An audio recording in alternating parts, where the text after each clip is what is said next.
প্রধান উপদেষ্টা ডক্টর মোহাম্মদ ইউনূসের নেতৃত্বে আগামী ফেব্রুয়ারিতে নির্বাচন অনুষ্ঠিত হবে। নির্বাচনকে সামনে রেখে যত বাধায় আসুক তা প্রতিহত করে ভোট দিবে জনগণ, এটাই সামাজিক চুক্তি, এমন মন্তব্য করেছেন অ্যাটর্নি জেনারেল মোহাম্মদ আসাদুজ্জামান। বুধবার দুপুরে ঝিনাইদহ ডায়াবেটিক সমিতি আয়োজিত মত বিনিময় সভায় তিনি কথা বলেন। অ্যাটর্নি জেনারেল আরও বলেন, ছাত্র জনতার এই বিজয় দেশে গণতান্ত্রিক উত্তরণের পথ উন্মুক্ত করেছে।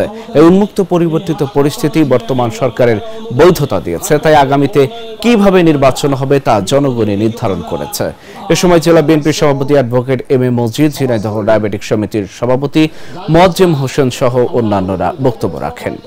আজকে বাংলাদেশ এমন একটি জায়গায় দাঁড়িয়েছে, চোরাবলি সময়ের সন্ধিক্ষণ থেকে উতরে এসে নোবেল বিজয়ী প্রফেসর ইউনূস সাহেবের নেতৃত্বে বাংলাদেশ গণতন্ত্র উত্তরণের যে পথে এগিয়ে যাচ্ছে, সেই পথ যত বাধায় আসুক না কেন, যত ব্যারিকেড আসুক, সেই পথে যত রকম কাটা ছিটানো হোক না কেন, সমস্ত বাধার প্রাচীর উতরে বাংলাদেশের মানুষ আগামী ফেব্রুয়ারিতে নির্বাচনের মাঠে ভোট দিতে যাবে। এটাই বাংলাদেশের মানুষের সামাজিক চুক্তি, এর কোনো ব্যত্যয় হবে না। এই নির্বাচনকে ভণ্ডুল করতে, বাংলাদেশের গণতন্ত্র উত্তরণের পথে বাধা হয়ে দাঁড়াতে এসে যদি কোনো খুনি গোষ্ঠী সামনে দাঁড়ায়, আমাদের বাংলাদেশের জনগণ তার সমুচিত জবাব দেবে আইনসঙ্গতভাবেই।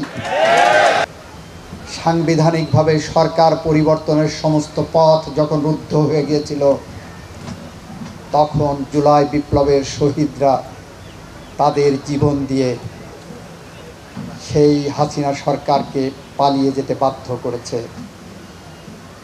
আর বাধ্য করার কারণেই এটাও একটি সাংবিধানিক পন্থায় জনগণ তার ক্ষমতা নিজের হাতে নিয়েছিল। জনগণ তার ক্ষমতা নিজের হাতে নিয়ে রাজপথ থেকে ডিক্টেট করেছে তার প্রধান উপদেষ্টা কে হবেন, রাজপথ থেকে ডিক্টেট করেছে তার প্রধান বিচারপতি কে হবেন, রাজপথ থেকে ডিক্টেট করেছেন বাংলাদেশ কিভাবে শাসিত হবে, বাংলাদেশের আগামী সরকার কিভাবে গঠিত হবে, কোন প্রক্রিয়ার মধ্য দিয়ে নির্বাচন হবে। এইগুলো কিন্তু আমাদের রাজপথের ডিক্টেশন থেকে এসেছে।